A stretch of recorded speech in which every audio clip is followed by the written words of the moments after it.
Hello and welcome back to Strict Scrutiny, your podcast about the Supreme Court and the legal culture that surrounds it. We are your hosts. I'm Kate Shaw. I'm Leah Littman. And I'm Melissa Murray. And guess who decided to go back to the office? That's right. The Supreme Court has heeded the administration's return to work, and they are back on their hustle, hearing cases again. Unfortunately, however, the White House did not take this occasion to stop working, which is incredibly rude, if you ask me. So we still have to cover all of the chaos that is emanating from the Mojo Dojo Casa White House, in addition to covering the dudes, maybe even closet Doge bros at 1 First Street. So we've got our work cut out for us, but we're on it.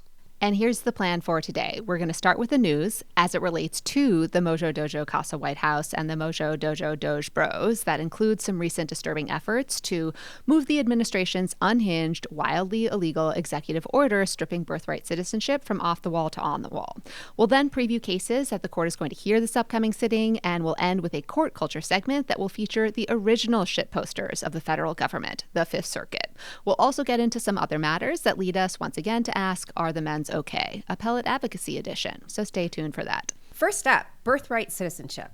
Listeners, as you may recall, the Constitution says, in no uncertain terms, that people born in the United States and subject to the jurisdiction thereof are citizens. Full stop. Because textualism.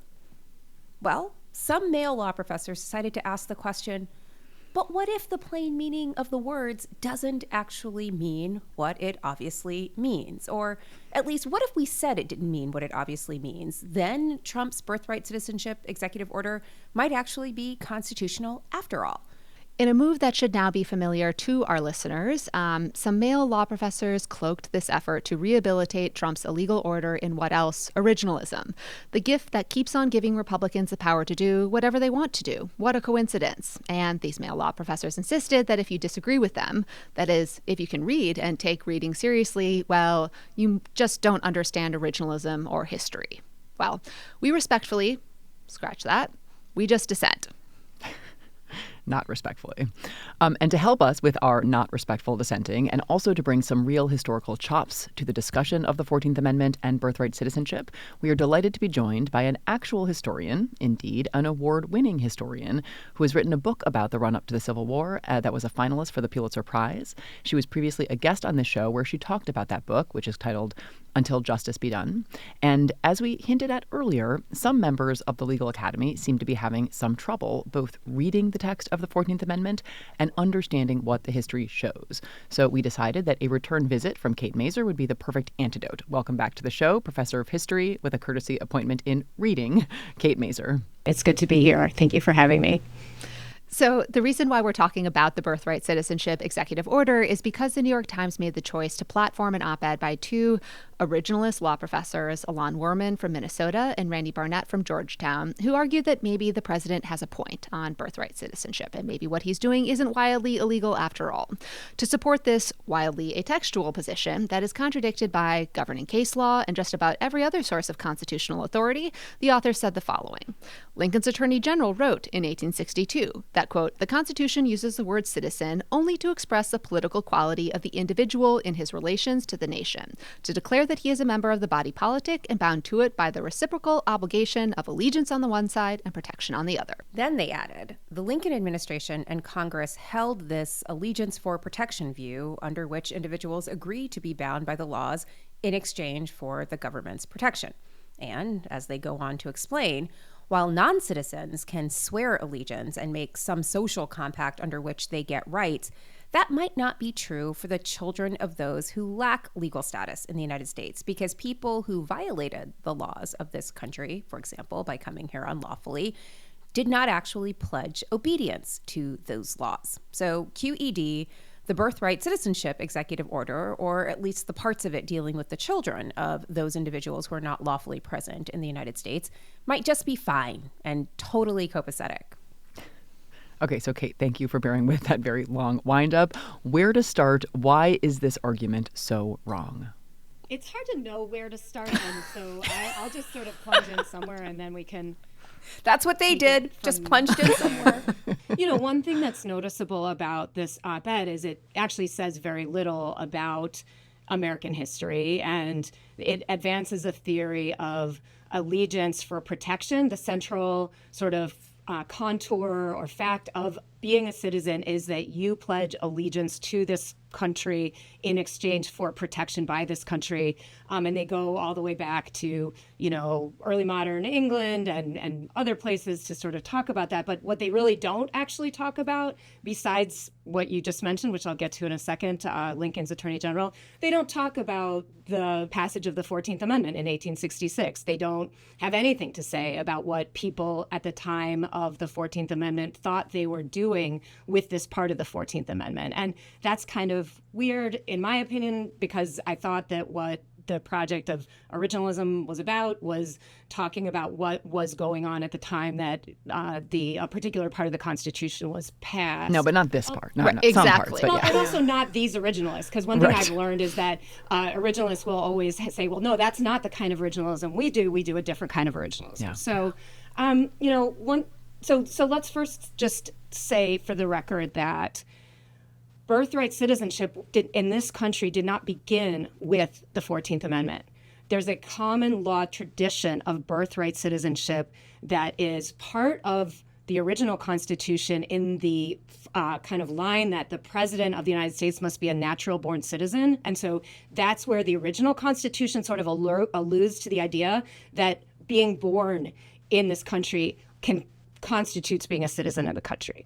But more to the point than the original written Constitution was the common law tradition reiterated over and over again during the pre-Civil War period, in which judges at the state court level, occasionally at the federal court level, would repeatedly say, our tradition is a tradition that if you are born in this country, you are a citizen of this country. And once you are born here and a citizen, then yes, you do owe allegiance, and in exchange, you get protection.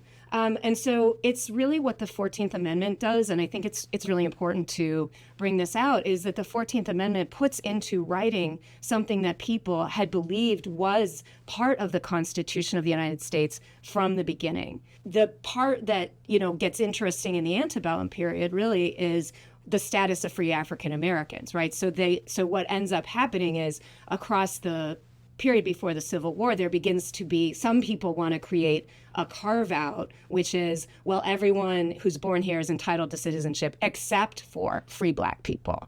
Something that you just said was super illuminating to me, which is birthright citizenship actually existed before the 14th Amendment. And what the 14th Amendment was trying to do is say, stop coming up with all of these super weird, strange theories, right, to try to deny people birthright citizenship, right? Stop using ideas about allegiance, civic worth, virtue, right, for exclusionary purposes, which is basically precisely what the Supreme Court did in Dred Scott, and that the 14th Amendment said, no, like knock it off. And yet that seems to be the error that is being repeated again. So the authors of that op-ed quoted a line from Attorney General Bates of the Lincoln administration in 1862 from his opinion. The administration asked him to write an opinion about whether free African Americans were citizens, and they quote a line about allegiance and protection. But Bates then goes on to say, look, our principle from the founding has been birthright citizenship for everyone. I don't think that it was ever correct to even say that free African Americans were not citizens, right? It has always been our tradition,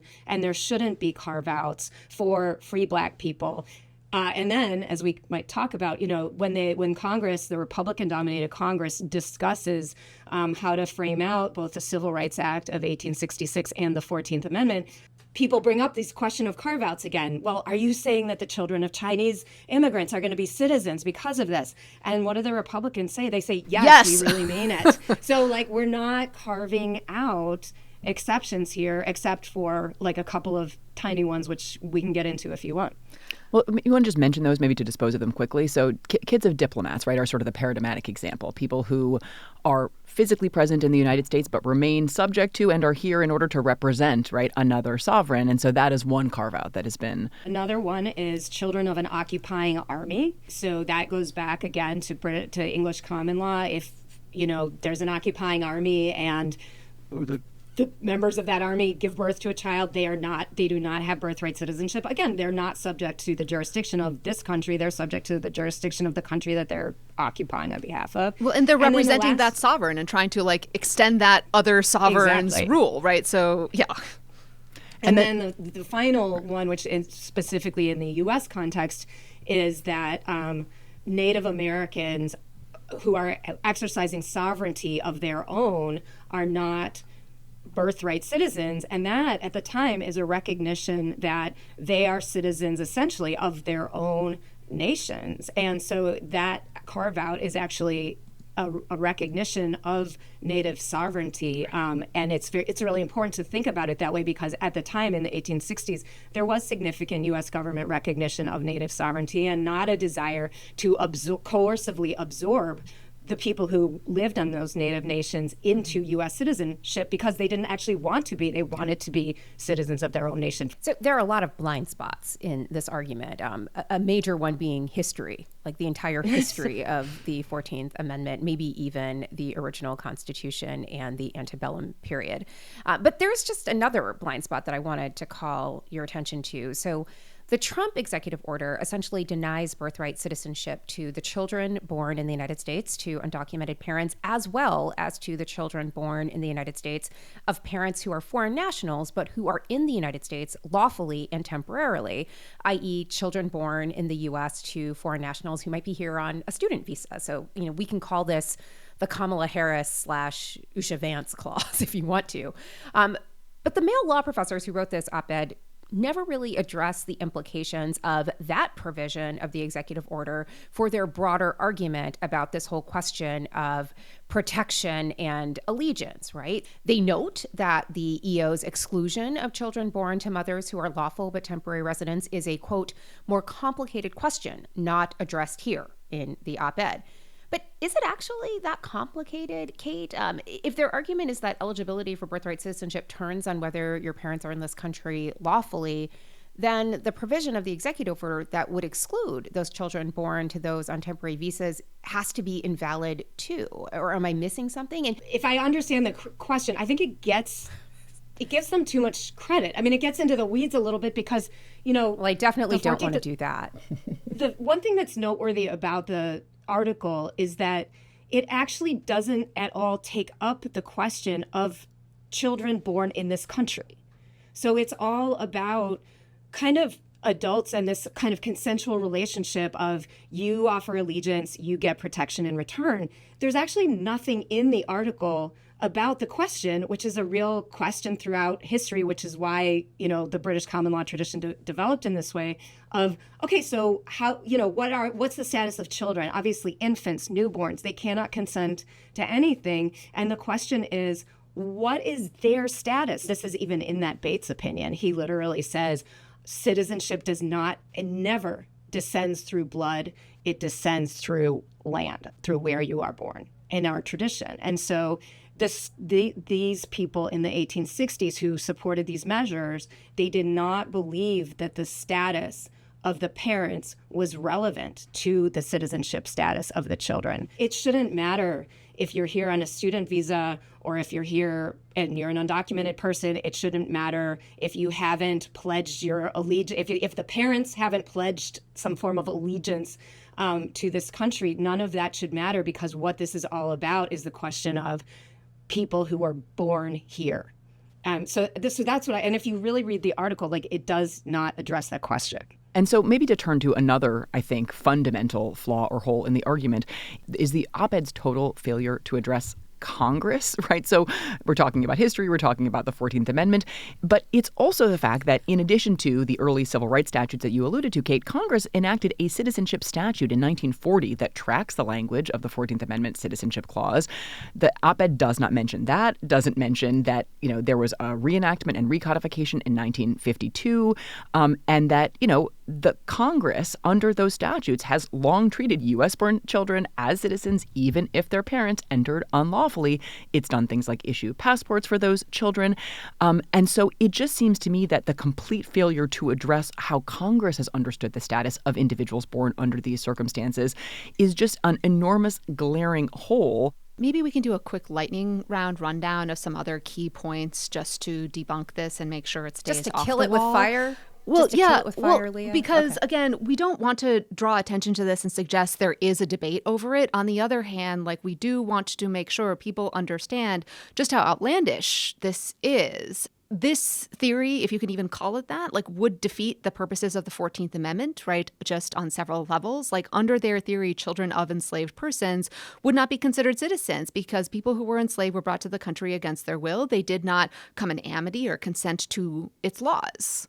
The op-ed glancingly references Dred Scott, the 1857 Supreme Court opinion that denies the very possibility of citizenship for those who were enslaved or descended from individuals who were enslaved. And so, they write, at the time of its adoption, the publicly known purpose of the 14th Amendment was to extend the benefits of the social compact, including specifically the privileges and immunities of citizenship, to African Americans newly freed after the Civil War. That is a really narrow articulation of the goals of the 14th Amendment. And to Melissa's point, it actually doesn't address children. So that sounds pretty close to an explicit acknowledgement that the 14th Amendment actually does not grant citizenship to the children and descendants of enslaved persons, which is a stunning claim.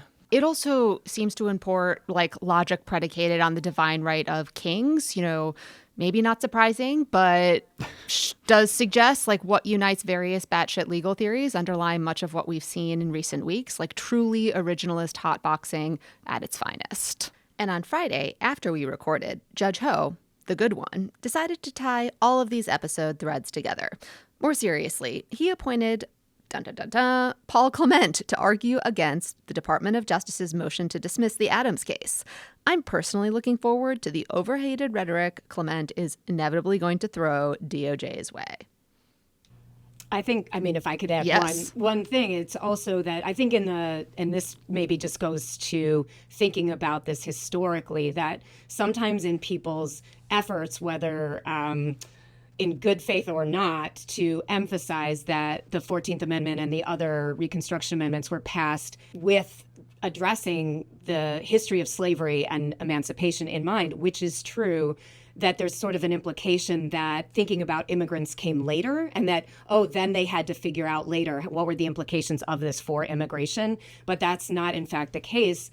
And that when we can look at debates about the Civil Rights Act and the 14th Amendment to see that they very much were talking about immigrants, including the immigrants who were the most anathema to many Americans at the time, right? Not European immigrants, but Chinese immigrants. And they are explicitly saying, yes, the children of Chinese immigrants, people who are already not permitted to naturalize at that time, the parents, because of the 1790 Naturalization Act, which said only white people could naturalize, yes, they too are citizens. And if you read the op-ed, you would never know that, A, there was a debate about the 14th Amendment, period, because in Congress, right? Or B, that questions of immigration were even considered. And so, to really think about this historically, and to, if you're really genuinely interested in answering the question of what did the 14th Amendment mean around the time that it was adopted, you really need to look at sources from that time period and not sort of say that the real thing we need to do is, go back to early modern England. Unless you're going to get sort of better, even if pretty sketchy, support for the claim that their view of birthright citizenship is in fact the right one. It just feels so instrumental. Yeah. They're completely cherry picking from Attorney General Bates's decision itself, or not decision, but opinion itself, which was in 1862. And I would urge everyone to read it. It's readily available on the web, and you will see where the quote they take is from in the opinion, where he is talking about, where Bates is basically saying, people say this and that about citizenship and what are the rights of citizenship. He's like, I think it all comes down to you give allegiance and you get protection. Then a few paragraphs later, he's like, all right, so our tradition is birthright citizenship. We have no other tradition. He's like, the reason that I am a citizen of this country is because I was born here. And then he goes on to talk about where the tradition of birthright citizenship comes from. He goes on to talk about the injustice of denying to free African Americans birthright citizenship. And so, it's like the source itself, if you read the entire thing, tells you that birthright citizenship is this tradition, that it doesn't have carve-outs besides the very traditional ones. And, it's very conventional, very predictable, as you guys well know, that this is what they do, right? They cherry pick quotes and build an argument that when read in context may have no relationship to what the people who wrote these documents were actually trying to say. So maybe just to sum up, it seems that someone who is literate with a passing familiarity with American history and who can identify all of the sources of constitutional authority, be it text, precedent, structure, congressional practice, executive practice, would recognize that birthright citizenship is indeed a thing. Kate, we cannot thank you enough for coming on to help listeners underscore and understand just how wildly illegal this order is to keep this argument off the wall. So thank you very much. Thanks for having me. And listeners, this is a great opportunity to re-recommend Kate Masur's books, Until Justice Be Done, America's First Civil Rights Movement from Revolution to Reconstruction, as well as her latest, Freedom Was in Sight, A Graphic History of Reconstruction in Washington, D.C. And let me just also say, because we haven't mentioned this, we don't think the Supreme Court is the only source of authority on what the Constitution means, but it's, I think, important that it too has spoken with a pretty clear, uniform voice about what this provision of the 14th Amendment means in the 1898 decision in Wong Kim Ark, and then in a decision, Plyler versus Doe, which is like dismissed as, containing dicta about this in the op-ed we're talking about, also seems clear to embrace this expansive vision of what the first sentence of the 14th Amendment means and sort of the obvious conclusion that it requires birthright citizenship. So that, I think, is also important to have in the mix. Strict Scrutiny is brought to you by the ACLU. The Supreme Court case, United States versus Scrutiny, could shape the future of transgender people's freedom and bodily autonomy for all of us. Tennessee wants to take away transgender people's autonomy over their own bodies. They think the ruling that overturned Roe versus Wade allows them to do it. This would not only violate the promise we all deserve of equal protection under law, it hurts everyone's freedom to control their bodies and their lives. This case offers a critical opportunity to judicially check President Trump's sweeping efforts to control people's bodies, families, and lives. The government has no right to deny a transgender person the health care that they need, just as they have no right to tell someone if, when, or how they start a family. The ACLU is calling on the court to uphold constitutional guarantees for everyone, including trans people. Learn more at aclu.org/autonomy. That's aclu.org/autonomy. Strict Scrutiny is brought to you by ZBiotics Pre-Alcohol. I have to tell you about this game-changing product that I use before a night out with drinks. It's called Pre-Alcohol.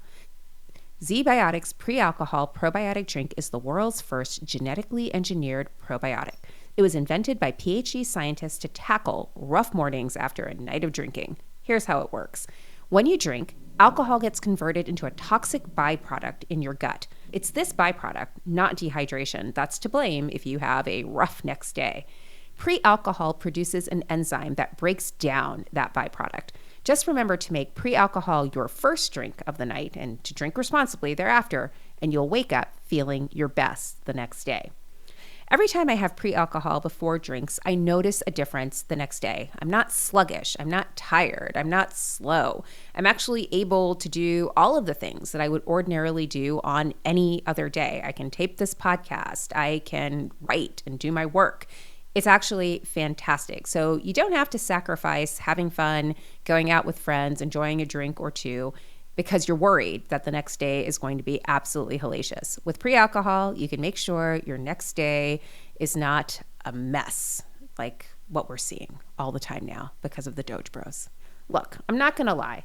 I was on the fence about pre-alcohol initially, but then when hanging out with my friends over a couple of margaritas, I decided to give it a shot. And believe me, it's the real deal. When I first gave it a try, I was really worried because I'm a lightweight for the most part, and I have really rough mornings, even if I've had just a few drinks.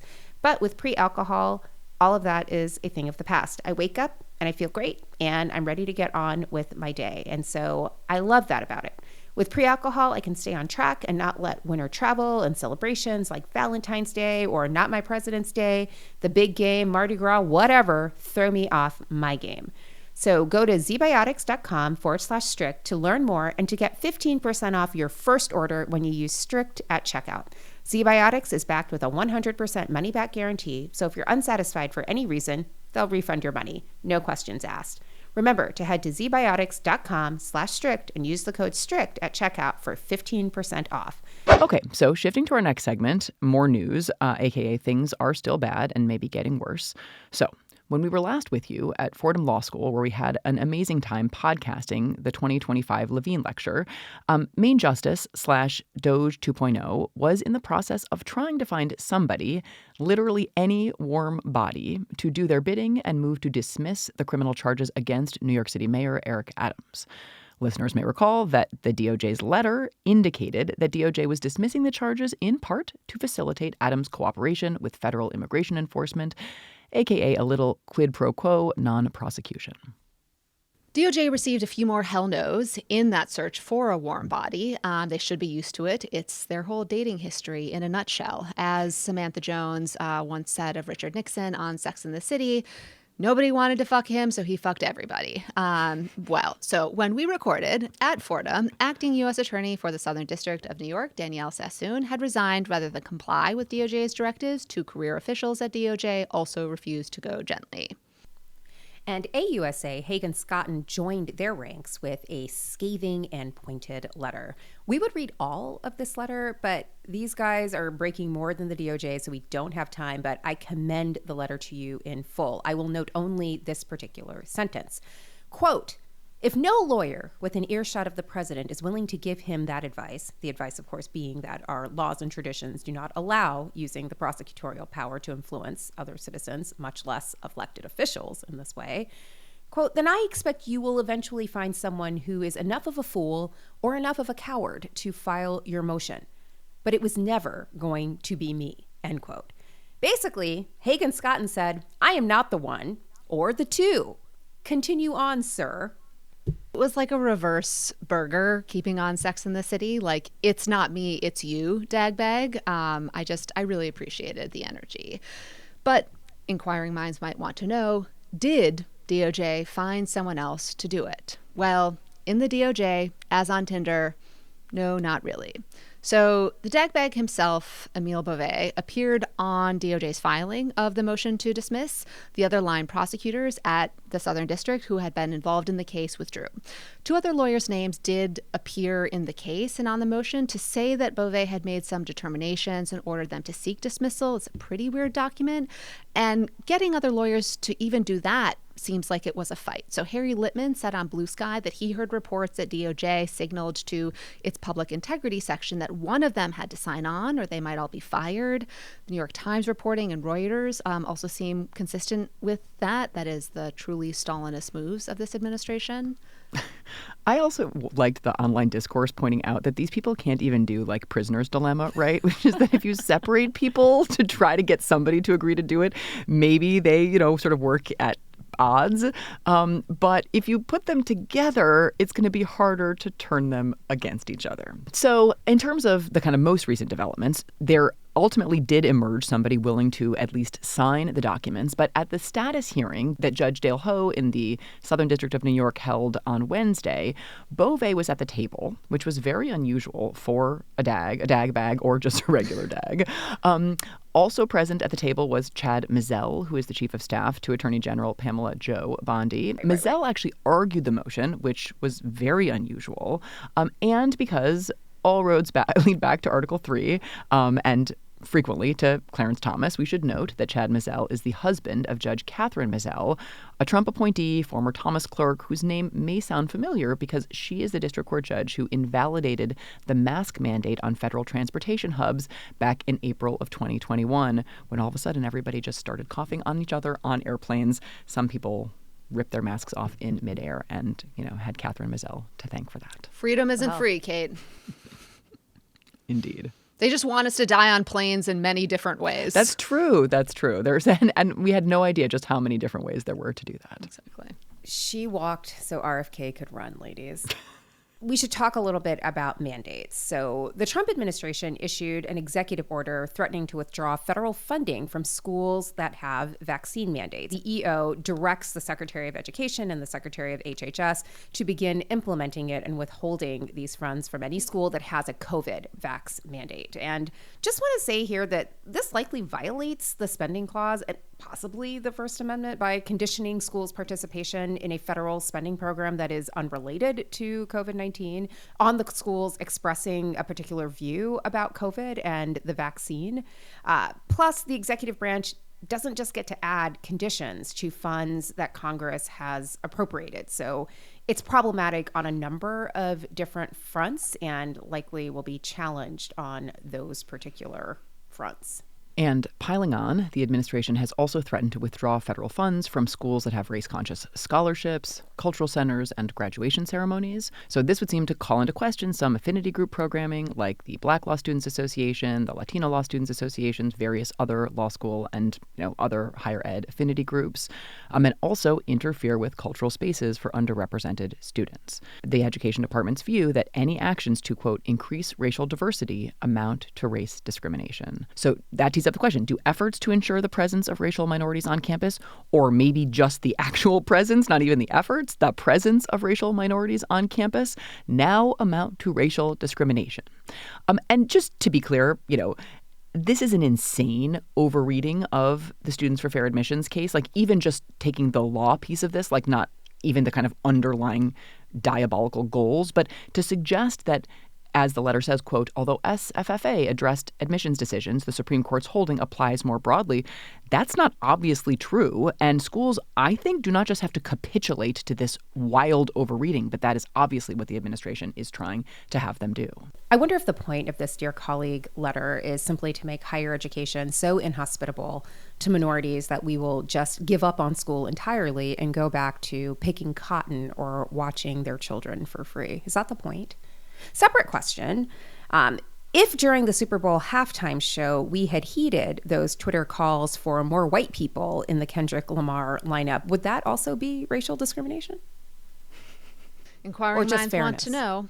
I would like to know. So it seems like these executive orders bring together two themes we've highlighted, worth underscoring again. One is the administration's efforts to roll back the civil rights movement, not about ending DEI unless DEI means desegregation, integration. That is what they want to end. They can't speak French, Leah. They can't speak French. That's okay. Fair. Sorry. Desegregation, integration, right? They think it looks like an ampersand sign. There you go. The other theme is about the administration's efforts to attack major civic institutions in society, like universities, which I said at Fordham was a callback to the Teneo plan of creating a federalist society for everything and crushing the perceived liberal dominance in media and education, among other places. Speaking of things that Leah may have unwittingly manifested, she earlier warned us that we were just a few news cycles away from some DOGE bros losing sensitive information at the club while on a ketamine bender. Well, that may actually have happened. To be clear, instead of leaving a club on a ketamine bender, the DOGE bros apparently just left the sensitive information on the internet. So the Huffington Post reports that DOGE posted classified information on the new DOGE website. According to the reporting, the website's online database provides details on the National Reconnaissance Office, which is a federal agency that designs, builds, and maintains U.S. intelligence satellites. What could go wrong? The NRO's budgets and headcounts are classified information. But we can't even focus on that because there is just so much else to cover. So what else have the Doge Bros / Doge Bags been doing to the federal government? As we've talked about, they are firing a ton of federal workers. They are continuing to do that. On its own, that is wildly destructive. It is creating the potential, which I think we will see realized quickly, for environmental, health, safety, welfare disasters, maybe even a full-blown recession. And the new federal government, human resources officials we hear cannot even be bothered to use mail merge to include the names of the workers they are firing in the emails or the documents firing them. These Doge Bros also apparently may have unwittingly fired some people whose jobs were to ensure the safety of the nation's nuclear stockpile.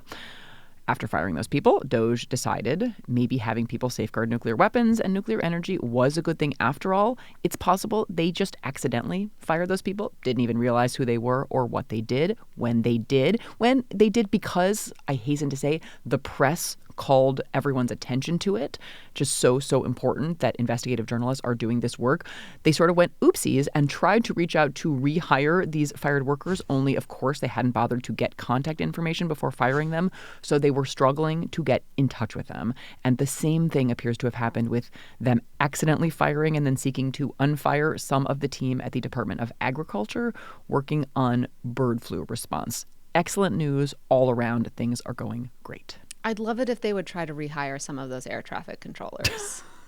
I'll just put that on my wish list. I'm just going to go back to only the best people, the absolute best people. And that's not the only thing the DOGE bros may have unintentionally wrecked.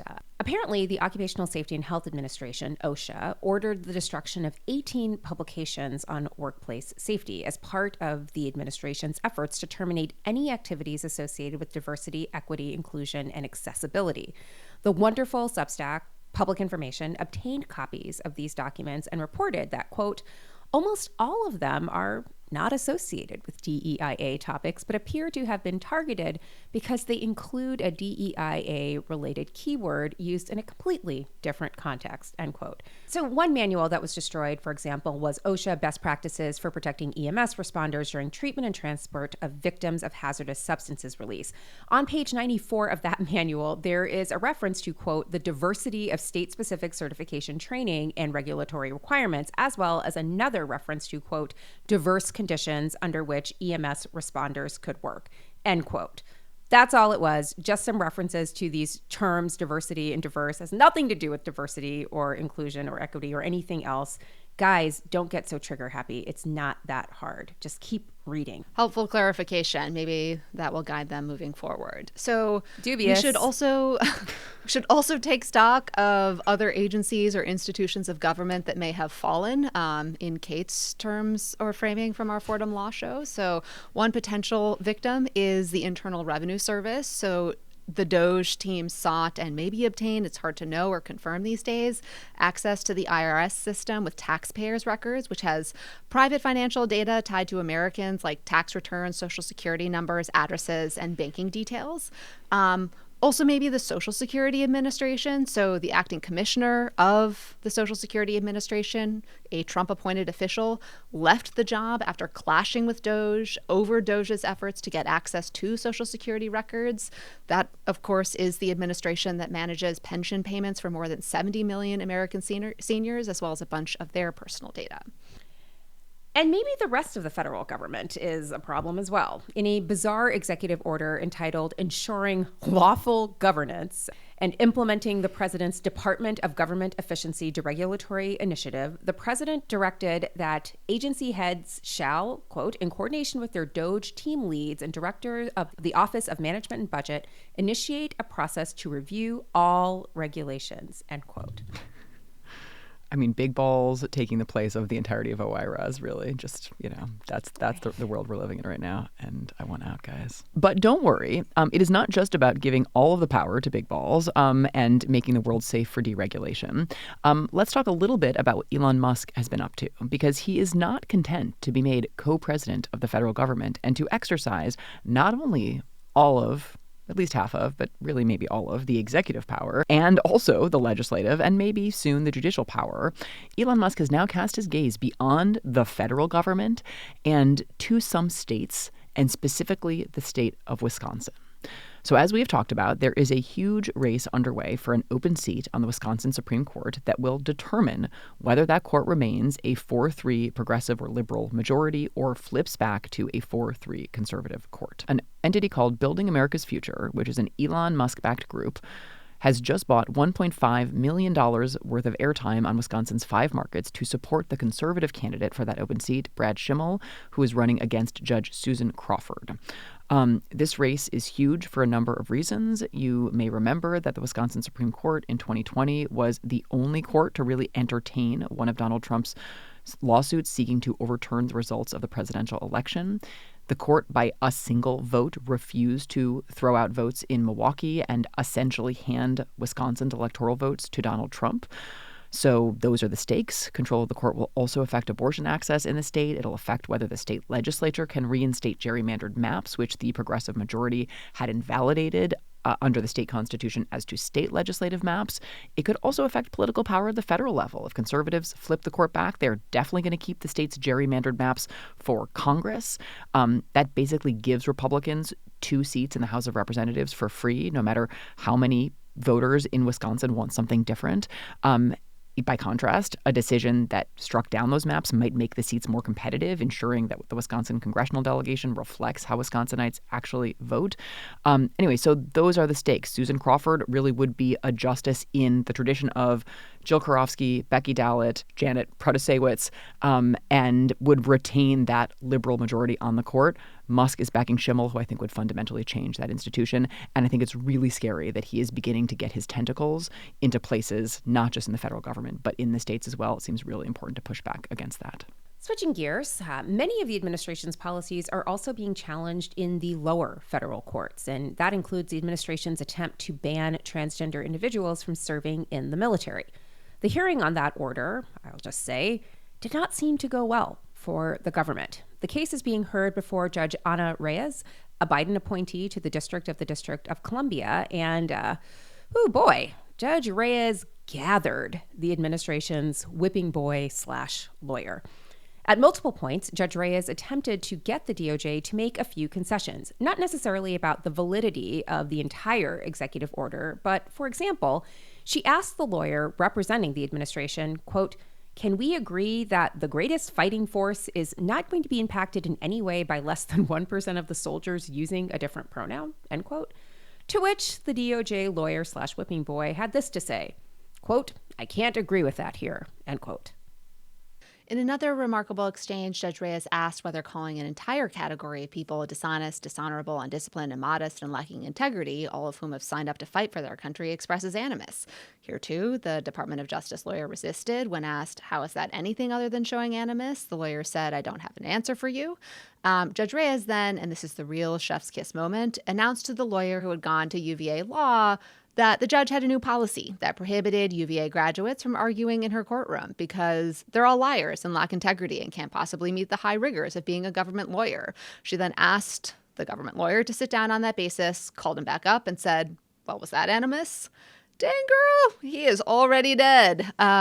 So we should say we don't yet have her decision in that case, but she did say that the EO screams animus, which probably provides some indication of how things are going to go. The consequences of the administration's other anti-trans executive orders are already playing out. The EEOC has sought to dismiss 6 cases that it brought on behalf of workers alleging gender identity discrimination because Trump's executive order has directed them to essentially erase the legal existence of trans people, pretend that trans people don't exist. A number of these claims alleged really serious misconduct on the part of employers involving things like, misgendering, but also pervasive sexual harassment, both verbal and physical. A lot of these allegations would be illegal or just straight up sexual harassment, even without a theory that discrimination on the basis of gender identity amounts to discrimination on the basis of sex. And yet the administration has essentially, directed that all of these be dismissed. And I think we should link this right to what the Supreme Court is doing and about to decide, in the cases on the bans on gender affirming care, because as the Supreme Court, right,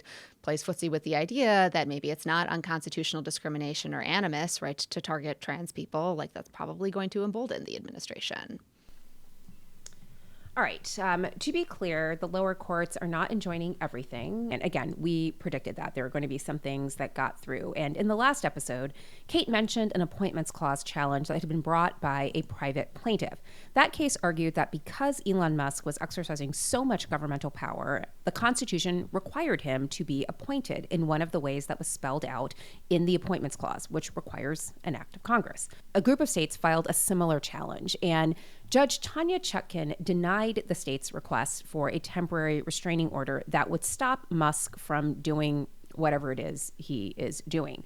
And the reason why, according to Judge Chutkan, is because in order to prevail on a motion for a temporary restraining order, the complainant has to show that they will be irreparably harmed by the defendant's actions. But as Judge Chutkan noted in her order denying the request, it wasn't clear here that the states could make that showing of irreparable harm because no one really knows what Elon Musk is going to do next and what the impact of his actions will be. But just to be clear, she did not let DOGE and Elon off the hook, and she read both of them for absolute filth. So let's just read a brief excerpt from what Chutkan wrote. Quote, even defendants concede there is no apparent source of legal authority granting DOGE the power to take some of the actions challenged here. Accepting plaintiffs' allegations as true, defendants' actions are thus precisely the executive abuses that the Appointments Clause seeks to prevent. Plaintiffs legitimately call into question what appears to be the unchecked authority of an unelected individual and an entity that was not created by Congress and over which it has no oversight.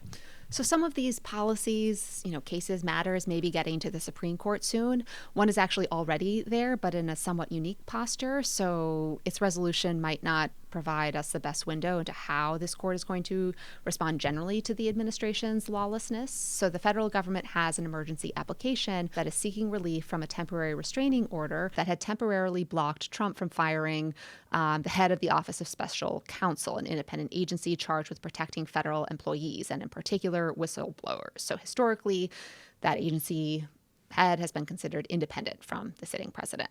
In a 2-1 decision, the D.C. Circuit dismissed the appeal on the ground that it was an appeal from a temporary restraining order restoring the head of the office to his post. And typically, TROs are not appealable. And for that reason, the court dismissed the government's request for a stay of the TRO. But Judge Katsas, who was on the panel and is a Trump appointee, had an ominous dissent that he filed. And again, it's ominous because it seems like it may very well be an arbiter of things to come. Judge Katsas wrote, quote, the president is immune from injunctions directing the performance of his official duties, and Article 2 of the Constitution grants him the power to remove agency heads, end quote. Yeah, so seems to be giving not only the president criminal immunity, but also immunity from civil lawsuits that seek to block the president from doing illegal things. Oh boy. That seems not like a president, but a king, maybe even a dictator. Maybe. Chutkan says no, but unfortunately she's not the final word on these things. By a 7-2 vote, the court denied the government's application, explaining that the justices don't generally have jurisdiction over appeals from TROs and that the case was proceeding along. Importantly, that says nothing about the merits. That is nothing about what the justices will do when the removal question actually gets to them. Justices Gorsuch and Alito dissented. The TRO, by its terms, expires on February 26th, and the district court said they're working to quickly issue a more definitive final ruling that can proceed through the appellate process. So we will see. But on other issues, the president and the administration seem not content to wait. So they issued an executive order purporting to basically end the independence of independent agencies. Let me just read one excerpt from it. So the EO says, quote, it shall be the policy of the executive branch to ensure presidential supervision and control of the entire executive branch. Moreover, all executive departments and agencies, including so-called independent agencies, shall submit for review all proposed and final significant regulatory actions to the Office of Information and Regulatory Affairs within the Executive Office of the President before publication in the Federal Register. That has not historically been the case. So OIRA, which is an entity that we have alluded to before, that is, that exists inside the executive branch and has done this centralized review of regulations proposed and then ultimately issued by various agencies, has not historically reviewed the work of independent agencies. So this is a very significant change to bring them under the purview of OIRA. And we should say the executive order, which purported to end independent agencies, did carve out a partial exception for the Federal Reserve Board, which means they don't really have a legal theory. Once again, it is just as Justice Kagan had said in a CFPB argument from last term, as you can hear here. Because you state a test and then a agency that clearly fails under that test, you say, oh, no, I don't mean that. No, because for the Fed, remember, the first and second national banks were organized as private banks.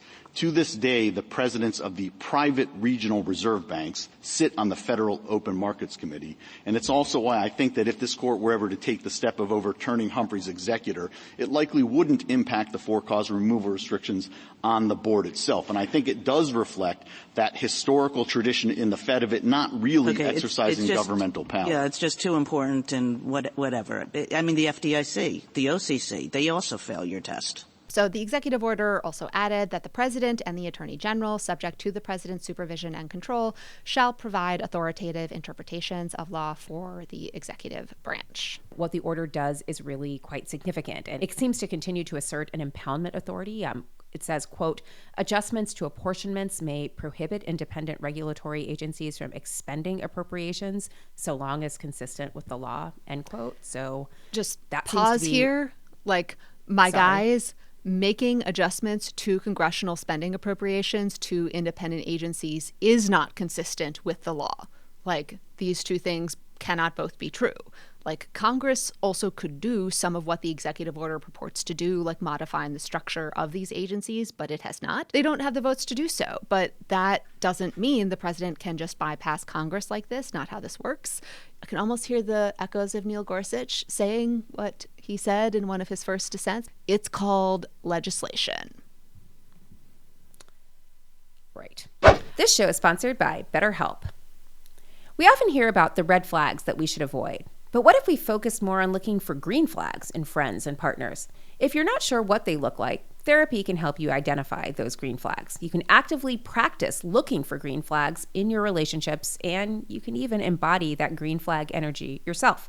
Whether you're dating, married, building a friendship, or just working on yourself, it's time to form relationships that love you back. One of the things I think is great about therapy is that it helps you to learn positive coping skills, how to balance stress appropriately, and how to set boundaries between your work life and your private life. It empowers you to be the best version of yourself. And it's not just for people who have experienced major trauma. Every one of us could use some help in setting boundaries, learning how to cope better, how to handle stress better. And that's why therapy that's available and accessible to all of us is so fantastic. And it's why I love BetterHelp. BetterHelp is fully online, making therapy affordable and convenient. It serves over 5 million people worldwide.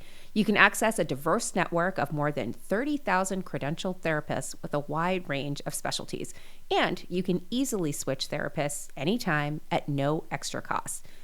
So get ready to discover your relationship green flags with BetterHelp. Visit betterhelp.com/strict to get 10% off your first month. That's BetterHelp, HELP.com/strict. Strict Scrutiny is brought to you by OneSkin. Are you frustrated with your current skincare routine?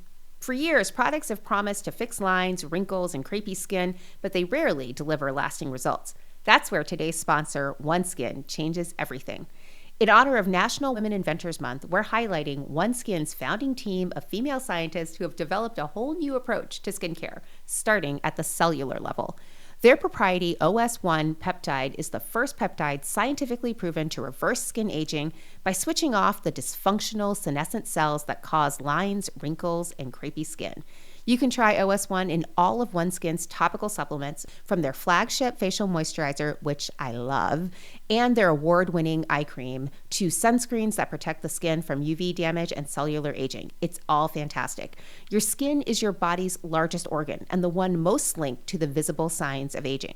With OneSkin, you're helping your skin look, feel, and act like its younger self every time you use it. You can see for yourself with 15% off using code STRICT at oneskin.co. What do I personally love most about OneSkin? First of all, the products feel really luxurious and great on my skin. I'm a very sort of palpable person. I love working this stuff into my skin when I do my nighttime cleansing and moisturizing routine. And I love how easily it spreads on my face and how it's absorbent. But I also love that when I wake up the next morning, it's still there. My skin looks moist. It looks dewy. It looks fantastic. I love the eye cream, which has like sort of just taken care of all these sort of fine lines and wrinkles around my skin. It's absolutely fantastic. And the best part is it's really sustainable. So you can reuse some of the packaging, like they'll sell the moisturizer and the eye cream in these containers that actually just go into these old receptacles. So when you've used up all of your cream, you just take the plastic insert out, put in a new one, and you're good to go and start over. So I love that part about it too. Taking care of my skin, also taking care of the earth. Win-win for everybody. OneSkin was founded in 2016 by an all-woman team of scientists with PhDs in skin generation, stem cell biology, immunology, and bioinformatics. After testing the efficacy of more than 900 so-called anti-aging peptides, they developed the OS1 peptide, the first ingredient to reverse skin's biological age by reducing the accumulation of senescent cells, a key driver of skin aging. OS1 works at the cellular level to improve key aging biomarkers while reducing the visible signs of aging, including lines, wrinkles, and sagging skin. Super taut. OneSkin's entire R&D process is run in-house, strictly adhering to the rigor of the scientific process from start to finish. Every claim is based on lab or clinical studies and documented on their website. OneSkin believes that the purpose of skincare is not just to improve how you look, but to optimize your skin's biology at the cellular level so that it's more resilient to the aging process. Founded and led by an all-woman team of skin longevity scientists, OneSkin is redefining the aging process with their proprietary OS1 peptide, the first ingredient proven to help skin look, feel, and behave like its younger self. Get 15% off with code STRICT at oneskin.co. That's 15% off at oneskin.co with code STRICT. And after you purchase, they'll ask you where you heard about them. Please support our show and tell them that we sent you. You can invest in the health and longevity of your skin with OneSkin, and your future self will thank you. The president also made a related statement that we should highlight. So in one of his truths on Truth Social, he noted that, quote, "He who saves his country does not violate any law," end quote. And since this is an episode where we are apparently saying things that shouldn't have to be said, but we're going to say them anyways, a president who believes they are a messiah, unbound by the law, and who intends to act as if they are a messiah unbounded by law is fundamentally unfit for office. Like, that is part of why we are saying this is a constitutional crisis, and just like relying on courts to clean up the edges does not and will not cut it. Although I am eagerly looking forward to seeing which law professor will write a defense of this truth post in the pages of the Times. Stepping back more seriously, I kind of see this as follows. Like, the Supreme Court said, we are just looking back to July, that maybe the presidents are above the law. And here you have a president saying, yes, indeed, I am. You know, it made me recall the ending to Justice Sotomayor's epic dissent from the immunity case, where she wrote, quote, "Even if these nightmare scenarios never play out, the damage has been done. The relationship between the president and the people he serves has shifted irrevocably. In every use of official power, the president is now a king above the law," end quote. So I know, like, a lot of the news and a lot of this podcast is now focusing on, right, like Article 2, right, and all the chaos and disorder it is unleashing, like, on our constitutional system. I just think it is impossible to understand what is happening in a way that is divorced from the Supreme Court, right? The court enabled this particular presidency, as well as, like, laying the foundations for a lot of the specific lawlessness from this administration. So I'm just going to once again use this as an occasion to plug my forthcoming book called Lawless: How the Supreme Court Runs on Conservative Grievance, Fringe Theories, and Bad Vibes. You can pre-order it now. Again, if you want to understand how the court kind of built the foundations for the Mojo Dojo Casa White House. The person to blame is John Roberts. Yes. The thing to read to understand it all is Leah's book. So next up are previews. What is the Supreme Court going to wreck before the administration gets to? Or what is the court going to enable the administration to do next? Who to bet on here? Right. Oh, just so many awesome things happening all around us. Yeah. Drag Race did it better. Ladies, start your engines. So the first case we wanted to talk about is one where the justices are going to noodle over the following question. Is the real sexual orientation discrimination against straight people? That is actually only a tiny bit of a caricature. So here's what the case, Ames versus Ohio Department of Youth Services, is about. Marlene Ames worked for the Ohio Department of Youth Services for more than 20 years, beginning as an executive secretary, later becoming administrator for the Prison Rape Elimination Act. Her supervisor was a gay woman whose own supervisors were straight, and this will become important later on. So those are the players. Here are the facts. Ames applied for a new position, bureau chief, and she interviewed with her supervisors, who, again, were straight. The department didn't choose Ames. They said she lacked vision and leadership skills, and the department left the position open for a while before hiring someone else just a few months later. And the person that the department hired to take this position was, wait for it, a gay woman. Later, the supervisors, again, they were straight, told Ames that she would no longer be the PREA, Prison Rape Elimination Act, administrator, and offered to return her to her role as an executive secretary. And this, of course, was a demotion that carried with it a pay cut. The straight supervisors, later selected a new administrator for the Prison Rape Elimination Act, and this person was a gay man who had worked as a social worker in the department for a while. And then you'll never guess what happened next. The heteros, they got pretty upsetteros. So Ames claimed that these decisions were the result of a scheme to kick her out because of her sexual orientation, because she is straight. The department, by contrast, says it demoted her because they weren't sure she could effectively lead the department's revamped approach to addressing sexual violence. So Ames sued, alleging that she was discriminated against because she was straight and because she was a woman. The court rejected her claim that she was discriminated against because she's heterosexual, because they said she didn't show, quote, background circumstances to support the suspicion that the defendant is that unusual employer who discriminates against the majority. It also ruled for the employer on her sex discrimination claim because she had failed to establish that the employer's reasons were pretextual. Now, the question before the Supreme Court is just about her sexual orientation discrimination claim.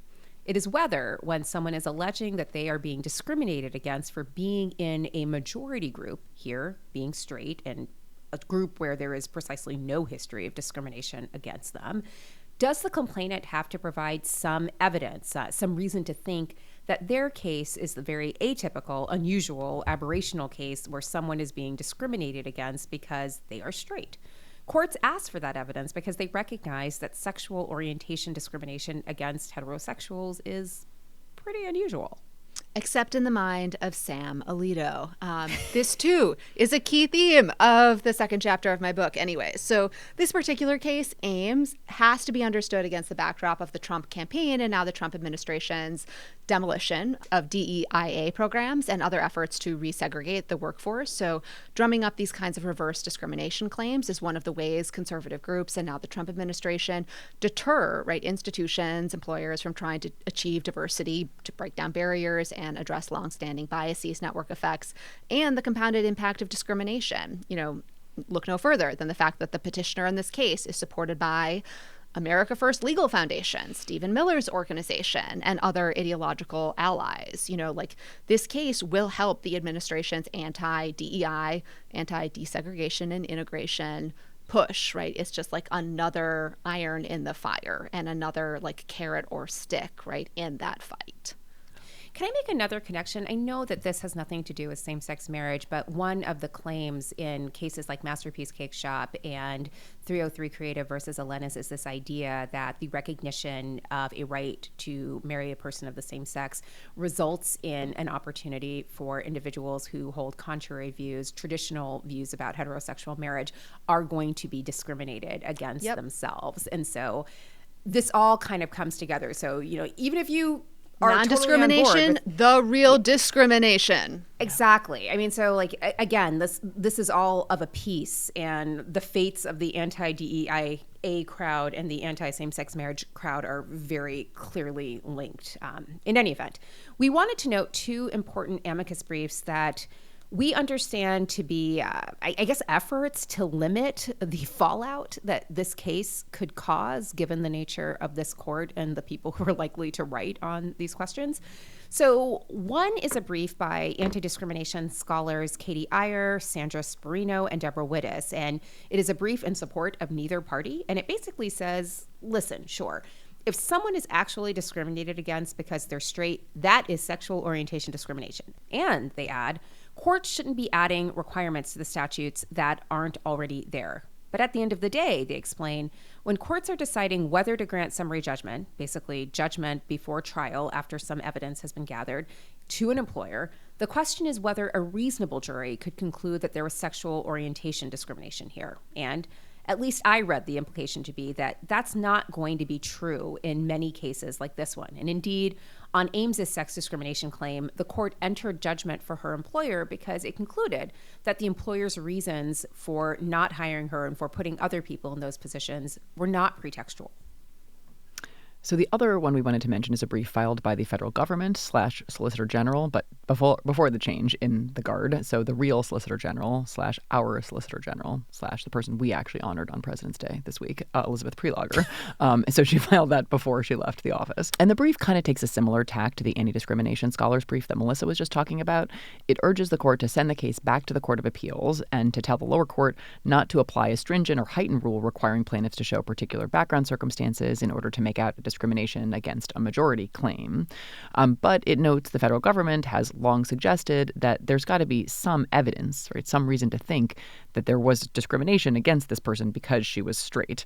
You can call that background circumstances. They say it's not, but it's not a heightened standard. It's just asking you to show the plausibility of your allegations and also some reason to believe that a reasonable jury could rule for you on that theory.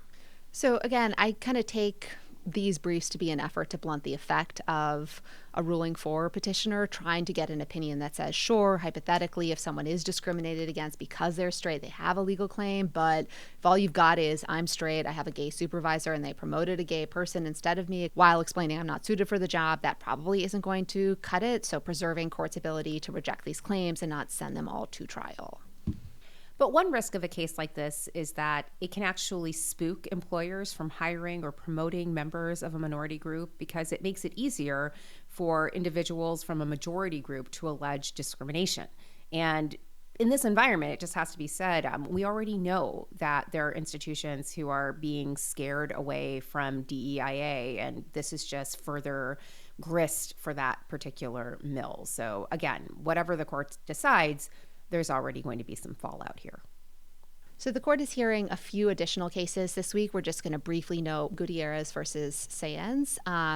So I'll explain the facts of this case, which kind of get into the issue. It is a suit by someone who was sentenced to death in Texas, and they are seeking access to post-conviction DNA testing that they say would prove they aren't eligible for the death penalty. But Texas takes a position that under their post-conviction DNA testing law, you can't get DNA testing that proves you're not eligible for the death penalty. You can only get it to show your innocence of the crime. And so the petitioner here is arguing that violates due process. And the Fifth Circuit, in its infinite wisdom, said the petitioner didn't have standing to raise that claim because there was some possibility that if a court issued a declaratory judgment saying, this Texas statute would be unconstitutional if, it didn't give access to post-conviction DNA testing to show you're ineligible for the death penalty, that maybe Texas wouldn't comply with it. So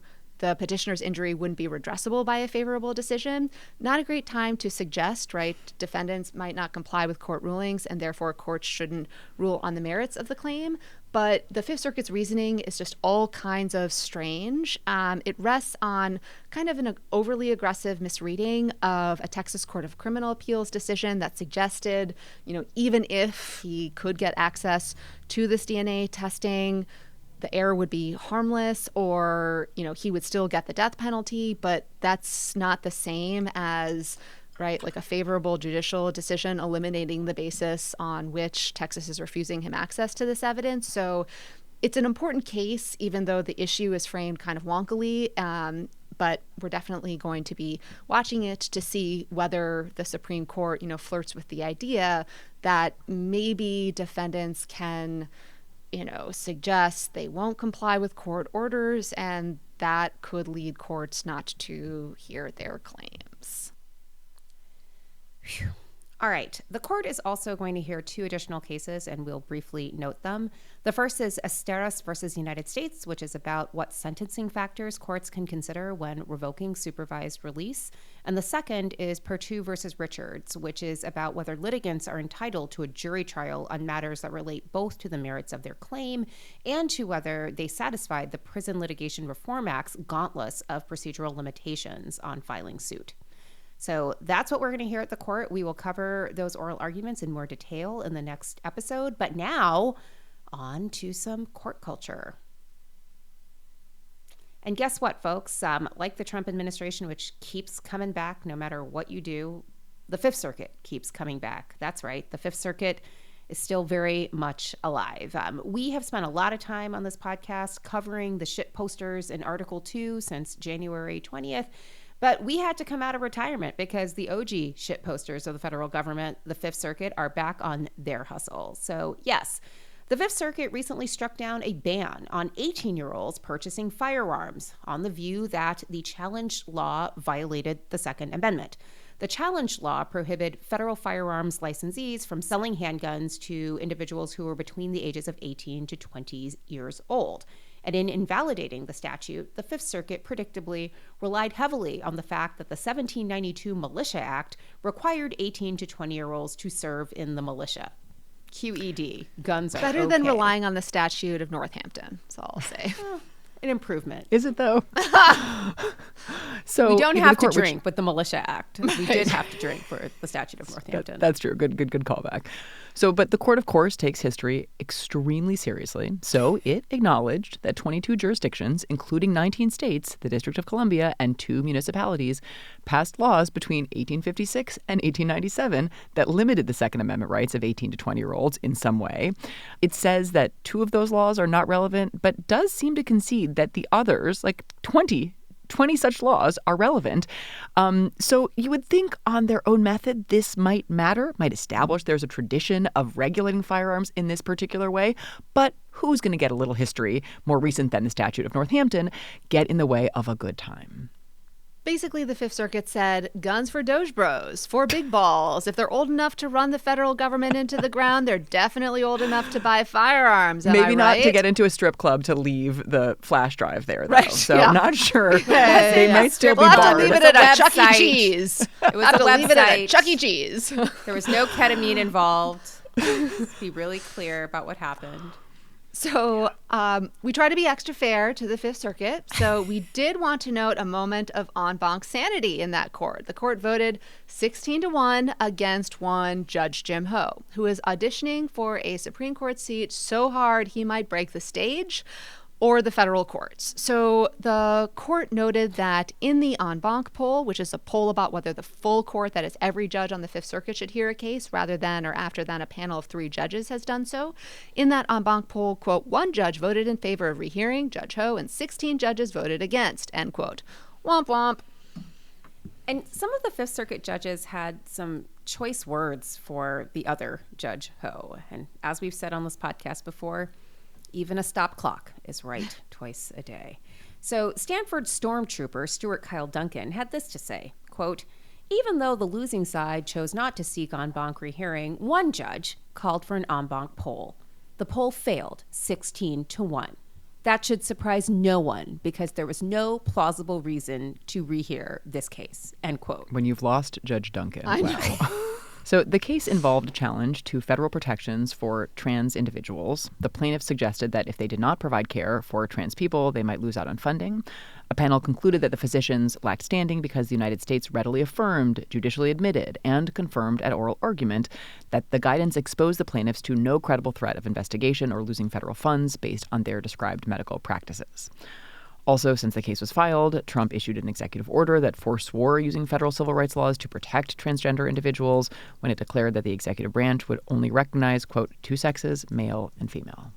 Not to be deterred, Judge Ho was like, but this case provides me a vehicle to do some trans bashing, which would help me in my quest to be America's next top Supreme Court justice. Didn't actually say that, but that is the subtext. And because we are still living in the worst of times, the Fifth Circuit was not the only court getting busy as of late. Out there in the 10th Circuit, a Trump-appointed judge wrote that it is a, quote, novel and complex, end quote, question whether Donald Trump can be elected to a 3rd term. Oof. Just so we are very, very clear, this is actually not a novel and complex question at all. Indeed, I dare say it would not be a novel and complex question for these goons if the president seeking a 3rd term was one Barack Hussein Obama, because reasons. All of and this yet is I am convinced that a law professor or 2 might be willing to write an op-ed suggesting maybe Donald Trump does have a case for running for a 3rd term. And if said men's law professors would actually write that op-ed, I would simply come back on this podcast to reiterate that all of this is simply an effort to normalize an absolutely bullshit claim for a 3rd Trump term. Anyway, the case involved one of the many challenges to Trump's appearing on the ballot, but that already happened. He did actually appear on the ballot, so the case obviously became moot. The question now is whether the issue, whether Trump could appear on the ballot, was one that was capable of repetition yet evading review, such that the court could invoke one of the exceptions to the mootness doctrine and hear it anyway. The majority says, quote, his claim concerns the presidential candidacy of President Trump and no one else. The 22nd Amendment, however, mandates that President Trump cannot be elected to another term after the current one, end quote. But, again, said Trump appointee says, hold my beer, not so sure about that. And all I have to say on this point is, as they say in the great state of Texas, apparently you got to dance with the one who brung you. And here it seems Donald Trump brung her. And yet, as the great Beyonce said, this ain't no Texas, ain't no hold'em. Lay your cards down, down, down, down. It is not just the judges who have gone wild or are behaving badly. We wanted to highlight some clips from recent arguments that a few listeners brought to our attention. We always appreciate these kinds of tips. We can't actually listen to every single argument in every single court in the country.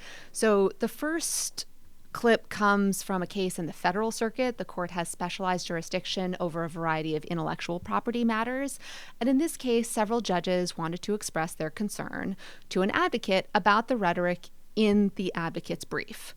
And the advocate was pretty unwilling to concede any kind of error whatsoever. Was it a man? It was a man. I think it was. I'm pretty sure it was. Right. So this infallible advocate was, of course, a man. It was, in fact, Paul Clement, former Bush Solicitor General, the one who insists, and Melissa has never forgiven him for this, that NYU does not have a campus. He is a regular Supreme Court advocate. He is extremely well regarded. And this refusal to concede any error led to the following two pretty remarkable exchanges. Here is the first, which happened pretty much right out of the gate as the argument started. Mr. Clement, before you start, can I just note, you are a very experienced practitioner. The rhetoric in the blue brief was a little bit much for me. I'm a little disappointed in the tone of this brief. Well, I'm sorry you had that reaction, Your Honor, but frankly, my client's pretty disappointed by the way they've been treated throughout this. Yes, but you're a very experienced appellate advocate, and you know we are not a jury, and we don't appreciate that kind of rhetoric. Your strength is in your arguments, not that kind of tone and substance. So I would hope that you have appeared before us many times, and you are an excellent advocate. I would hope you would not sign on to a brief like this ever again. Well, I'm not sure I can make that promise, Your Honor, because with all due respect, I think what happened in this case was not appropriate. I think, given what happened to my client before this court in the first Cisco against Centripetal case, at a minimum, when they asked for recusal for the APJs that had a greater interest, at least potentially 3 times as much, I think they at least deserved respectful consideration. And I don't think they got that.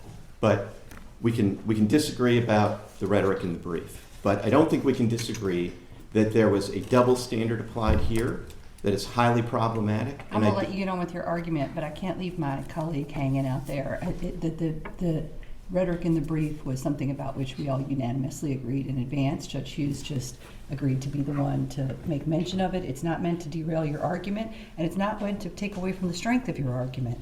It's just the tone. But please proceed.